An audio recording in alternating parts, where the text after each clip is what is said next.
Welcome to Madlik. My name is Geoffrey Stern, and at Madlik we light a spark or shed some light on a Jewish text or tradition. Along with Rabbi Adam Mintz, we host Madlik Disruptive Torah on Clubhouse every Thursday and share it as the Madlik podcast on your favorite platform. This week's Parsha is Devarim. This week, we also heard Israel's president address the Congress and describe the shared vision of the two nations' founding fathers and how those visions are being challenged. The book of Deuteronomy is Moses' attempt to reintroduce the vision of the Exodus to a new generation. So listen carefully to this week's episode, 11 Days from Horeb.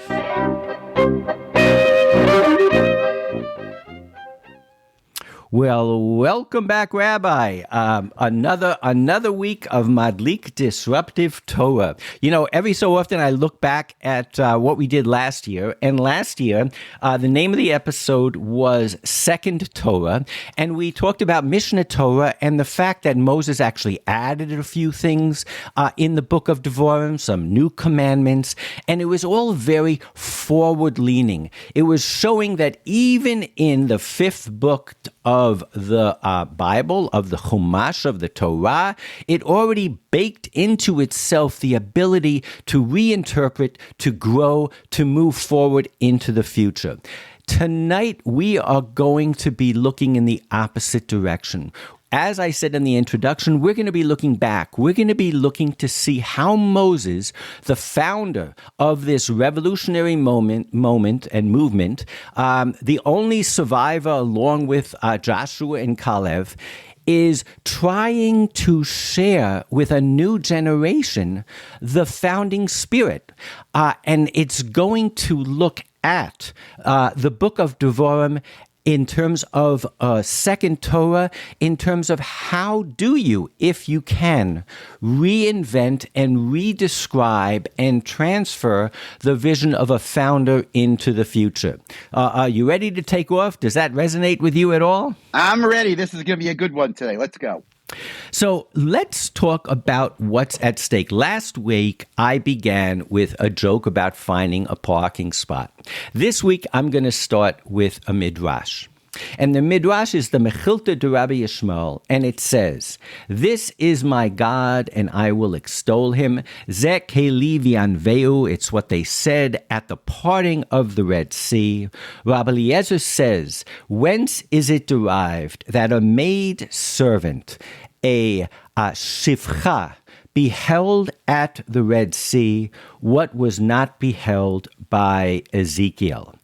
And it's a very, I believe, famous midrash. And what it really focuses on is the founding generation, the generation of the Exodus, for all of their limitations, for all of their sins. They saw something that no other generation did.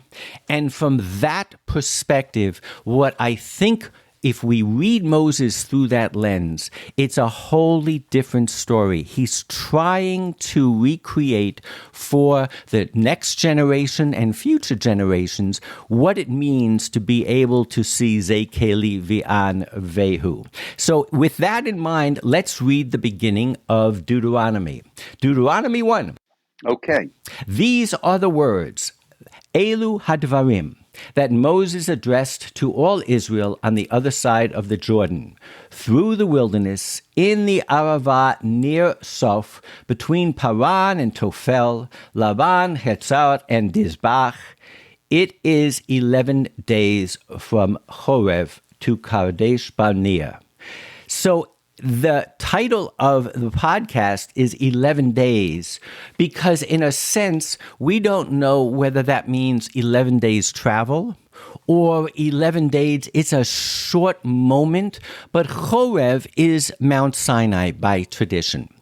And the fact that here we are after 40 years standing at the border, at the precipice of the goal, and Moses says it's just 11 days journey from Mount Sinai, where you were given the Torah, to this moment here. And then it goes on to say, Moses undertook to expound this teaching. Moshe be'er et haTorah hazot lemor. He said, our God spoke to us at Horeb, saying, you have stand long enough at this mountain. So we made fun of, and I said last year that this year's podcast was going to be, you stayed under the mountain long enough. Rav Lachem Shevet Bahar Hazer. We're going to push it off for another year. But the point is that in these words, Moses is clearly saying that he is going to provide the Be'er. There is a commentary on the Torah called Be'er Hetev. Be'er means this is my explanation. This is Moses is speaking in Moses' voice. And he is saying also, it's not only 10 days from Sinai, but we've been at Sinai long enough, it's time to move. I mean, it's almost dramatic when you look at it through that lens. What do you think, Rabbi? It's dramatic, but it also is tragic for Moshe, because if it had been 11 days, then they all would have been in the land together. I mean, I think we have to read the whole book of Devarim against the background of the fact that Moshe is not going into the land. So Moshe says to them, I'm going to explain to you the law, but it's 11 days. Look how simple it could have been. And instead, we traveled, we wandered, I got in trouble, and I'm not going into the land. You have to understand that Moshe, you talk about the president, you talk about Bougie Herzog speaking. You have to remember that Moshe is speaking to the next generation. Moshe's generation died in the desert. Moshe's generation died in the 40 years in the desert. So Moshe is speaking to the next generation. That's interesting, I think, right? So everything in all of Devarim has to be. He's not. These aren't his friends. He's the old time leader who's trying to energize a younger group. Now he's the old time leader who's not going to make it into the land, yet he's still addressing the group. So I think you're absolutely correct. It is bitter on the one hand, but it's also an amazing challenge for this founder to be able to somehow transfer to these people the magic and the message of what happened. The Midrash Tanaim almost picks up where the Midrash that I quoted before started. It says, if Israel had merited, as soon as their feet came up from the sea, they would have entered the land, as it is said, the wicked shall come up immediately as the Lord, the God of your fathers, has spoken to you. So it's bittersweet. It's bitter in the sense that not only is Moses not going to be able to do it, but his whole generation was not able. Right. That's an important thing. Everybody was punished. That's a very, very, very important piece of it. That Moshe is not speaking to because his entire generation has been punished.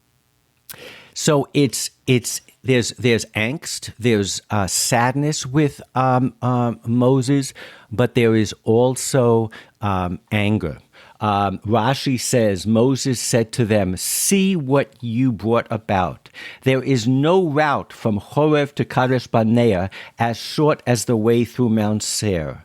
And even that is a journey of 11 days, and you traversed it in 3 days.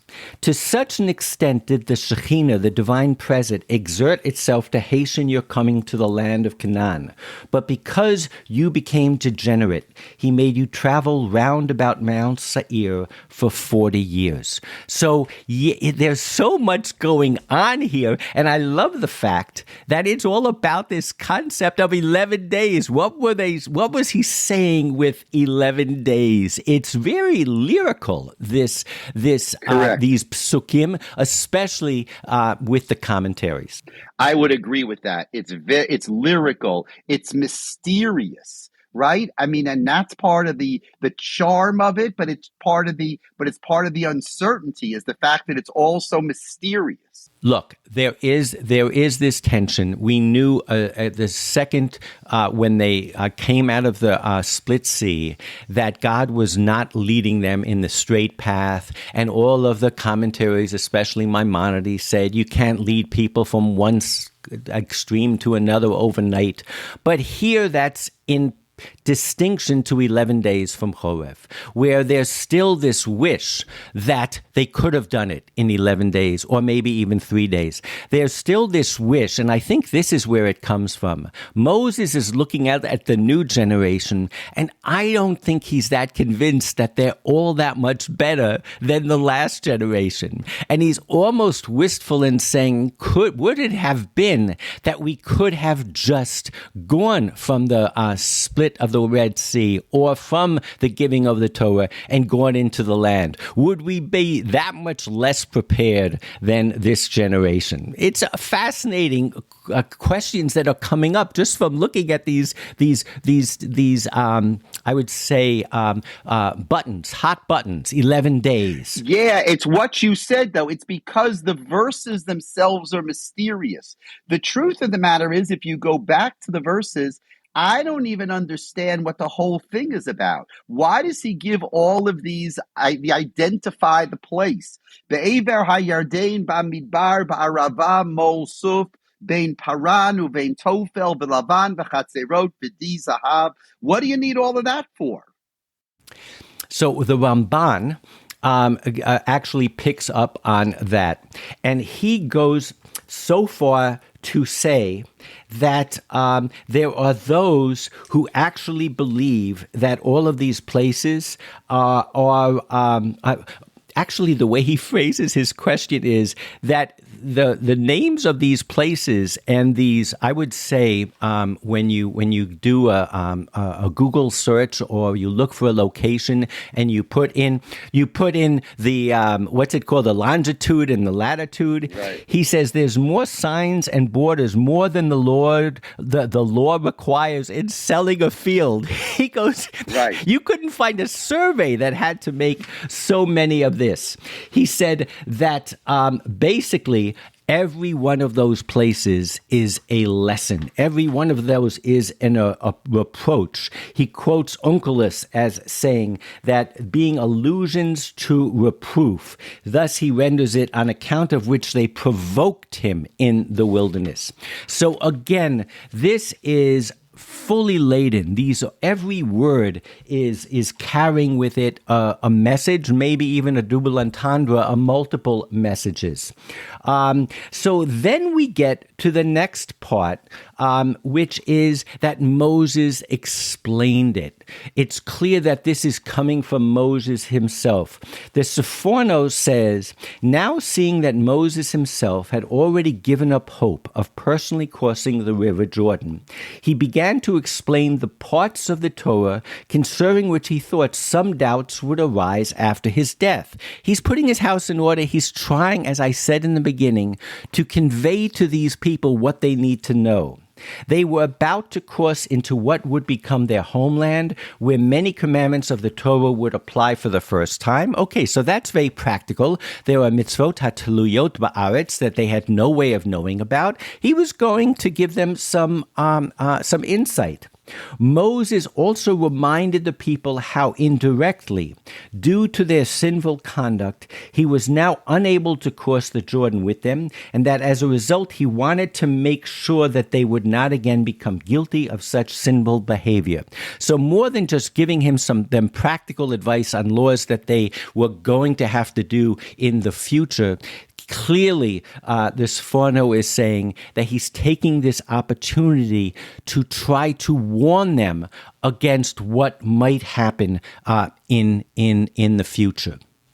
Yeah, well, I mean, you see, basically the question is really, what is Moshe's goal here at the beginning of Devarim? The Ramban, by quoting Onkelos, says that Moshe is angry at the people. He's bitter. And therefore, he's pointing out all the things they did wrong. And again, all the things they did wrong, the ramifications are on Moshe because he's not allowed to go into the land. The Svarnu's a little broader. The Svarnu says that he's actually getting things in order, kind of organizing what's going on. I think that's a little different than the Ramban. right? Sfarnu, seeing that they were no longer moving around all the time for the encampments, now seeing that Moses himself had already given up hope of personally crossing the river, he began to explain the parts of the Torah. You see, the Sfarnu's more interested in the fact that he starts reviewing the laws. The Ramban is more interested in the fact that he's what you would call giving a musar shmooze to the people. That's a very different approach, right? I mean, if you were saying that you were going to, put together the movie of what Moshe is doing, the Ramban's movie is different than the Sfarnu's movie. Yep. And there are more. We have all of the director's cuts here. So he says, Alti lidaber, I venture to speak. Rashi points out this is the same word used in Genesis when Abraham is arguing with God about how many people would it need to save the people of Sodom. Abraham spoke up saying, how I venture to speak to my Lord, I who am dust and ashes. Rashi points out it's the same word that is used here. So there's an element here, not only of volition on the part of Moses, that he's doing this in his own voice, and we've always commented on that with regard to the book of Deuteronomy, but is also an element of a chutzpah. He's really speaking out. And the coolest sense of him speaking out is found in the Midrash Tanchuma. It says the following on Elu Devarim: the mouth that said in Exodus, I am not a man of words, lo ish devarim anochi, says, these are the words, Elu Hadvarim. It's a great Tanchuma. Woo! It's such a nice Tanchuma, isn't it? It's amazing. The prophet says, then the lame shall leap like a hart, and the tongue of the dumb shall shout for joy. Moses has found his voice. It's just so amazing how it talks about the language that's used, that Moses is going to explain this. One other point that's extremely interesting. And that's a different movie. The Tanchuma has a different movie. The Tanchuma has Moses at the peak of his greatness right here. Moses, who was a stutterer his whole life, finally finds his voice in the last 5 weeks of his life. That's amazing, by the way. Isn't it? It is, and it's not only because Moses, I think, has found his voice as an eloquent speaker. Moses has found his voice as the last remaining witness. The Ibn Ezra said, look, Moses began to explain to the children who were born in the wilderness what happened to their fathers. They would also hear from the mouth of the faithful messenger, the 10 commandments which their fathers heard from God. So not only is he that Musar sermonizer, he is also a witness. He is giving witness to the way I started about what the handmaiden had seen at the splitting of the Red Sea, about what their fathers had seen and experienced that they had no way of knowing.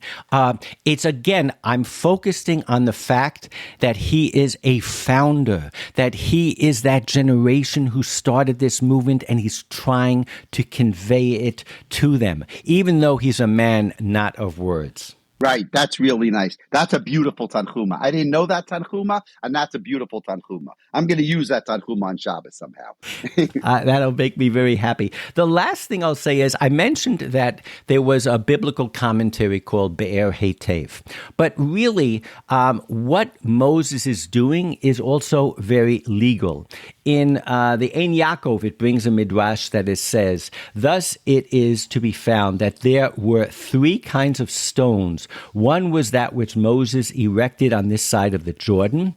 And then he talks about what Joshua did. He put up 12 stones. You know, we think of these archaeological finds where they put up the Rosetta Stone, or where they put up laws. That's how you published in those days. So Moses here, when he gives his be'er, when he gives his explanation, he's also publishing the law. He's publishing the Constitution. He's publishing the rules that they have to live by. It's a monumental moment.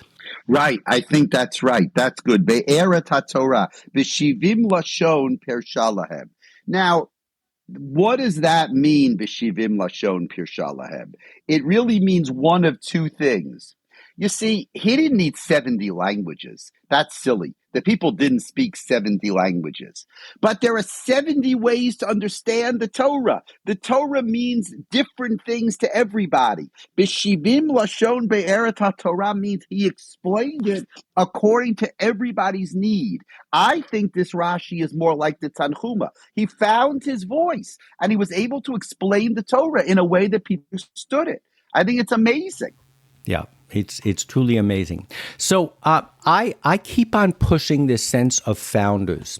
And the reason I'm doing that is there is one element that is always in the discourse in the United States. When you have a Supreme Court decision, many times, depending on the angle of the justice, they will go back and say, what did the founders mean?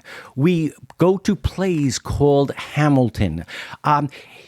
Many of the people that are demonstrating, they're considered elitist. They're considered children of the Labor Party, the Marach. What never is talked about is who were the founders of the State of Israel and what is their message to us. I am going to play just a little excerpt from President Herzog's speech, and then I think we're going to talk about what is the role for those individuals who founded the State of Israel, could have written a constitution, maybe should have written a constitution, didn't write the constitution, and here we are listening, or we should be listening to hear what they have to say. So let's give a listen to Bougie. A state founded on complete equality of social and political rights to all its inhabitants, irrespective of religion, race, or gender, as stipulated explicitly in Israel's Declaration of Independence. The sacred bond we share is unique in scope and quality.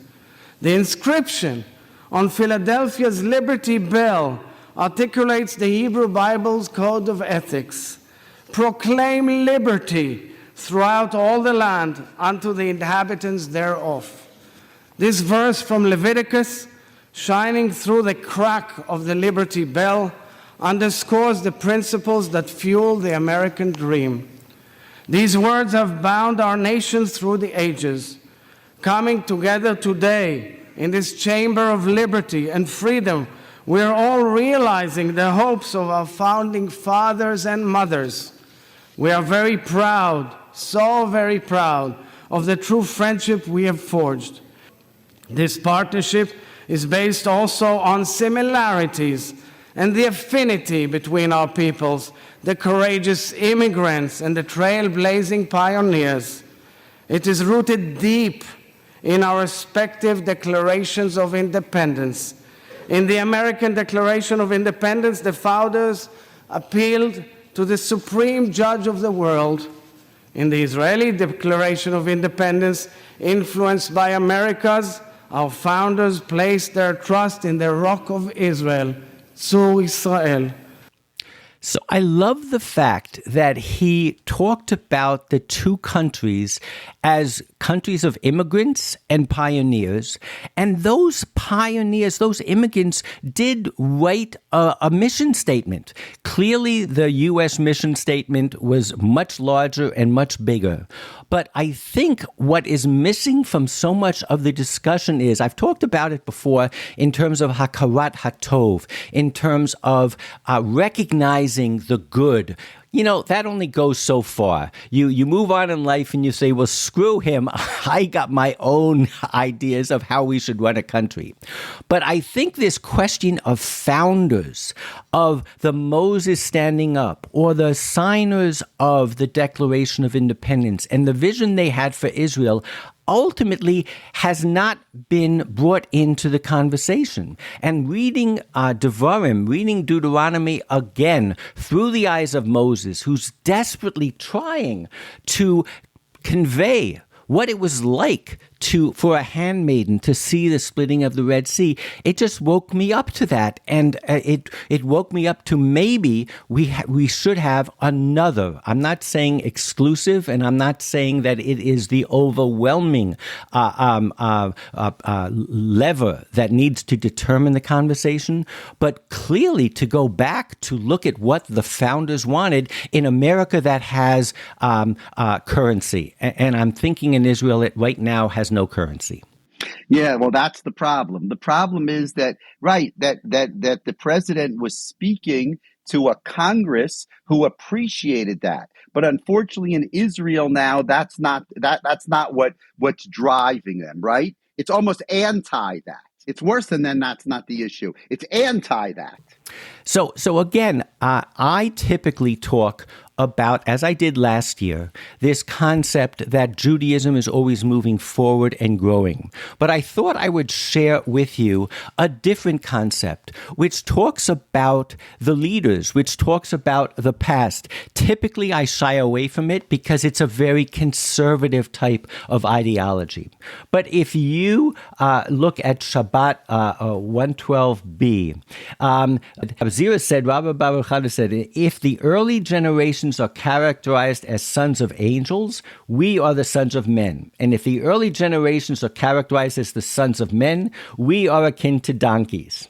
And I do not mean that we are akin to either the donkey. He goes on and on. In Eruvin, it talks about, Rabbi Yochanan said, the hearts of the early sages were like the doorway to the entrance hall of the temple. The later sages were like the doorway to the sanctuary. And we are like the eye of a fine needle. The point is, there is a very strong current in Judaism that you look back at that handmaiden who saw the splitting of the Red Sea, and they have purchase, and they have currency, and you're curious, interested in understanding what was behind the establishment of the State of Israel.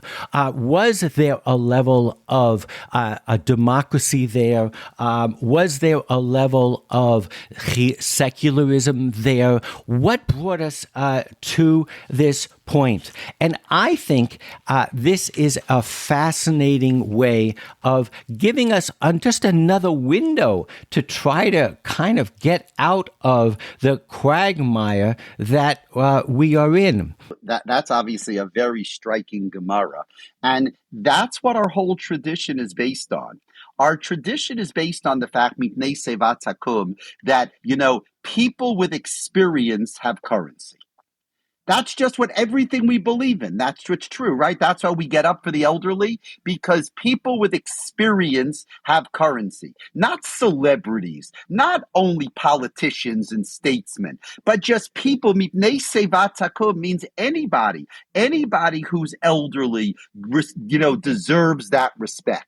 And that's really a nice thing, I think, that we give currency, but we give currency for don't give currency for being a celebrity in Judaism. We give currency for people who have experience, who've lived it, who've done it, who've made mistakes, who've done things right. Those are the people we listen to. I totally agree, but I do think it goes beyond that.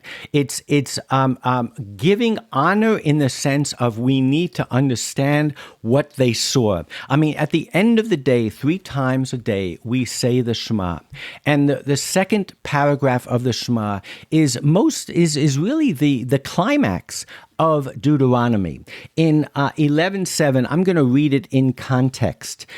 It says, but that it was you who saw with your own eyes all the marvelous deeds that God performed, and that you may long endure on the soil God swore to your fathers to assign to them and to their heirs, a land flowing with milk and honey. And here's what we read 3 times a day, or twice a day. Take care not to be lured away to serve other gods and bow to them, because you will soon perish from the good land that God is assigning to you. I mean, I think at the end of the day, Moses' message is a warning message as much as anything else. And he is saying, if you don't try at least to look through the eyes of that handmaiden at the splitting of the Red Sea, if you don't try to put yourself into the feet of those who were at Sinai and those who left Egypt, you could be kicked out of this land. And I think in modern day terms, and again, this doesn't mean that we're going to take it easy on any one of the so-called 4 tribes in Israel, because certainly when the Tel Aviv high-tech people are talking about measuring success in exits and public offerings, they're very far beyond Gordon's labor Zionism and the kibbutz movement. I just think that it's a moment to look back, as a Supreme Court justice does all the time, and says, what would the founders say? And that's what I hear in Moses' pleading, strident, found voice as he begins the book of Devarim. That's really, really good. That's a great way to end, especially with Bougie's speech this week. We wish everybody Shabbat Shalom. Next Thursday is Tisha B'Av, but we work even on Tisha B'Av. Noon next week, we will have a lunch and learn without the lunch, and we will discuss Tisha B'Av next week. So we're looking forward to seeing everybody next week. Shabbat Shalom, Geoffrey, and enjoy everybody. Shabbat Shalom, everyone. And I thought I was going to catch you on the lunch and learn, but you were one step ahead of me, Rabbi. So here we go. See you next week. See you next week. I'm going to wish you all adieu. Shabbat Shalom. And let's be sure to listen to the voices of those who created us. Shabbat Shalom.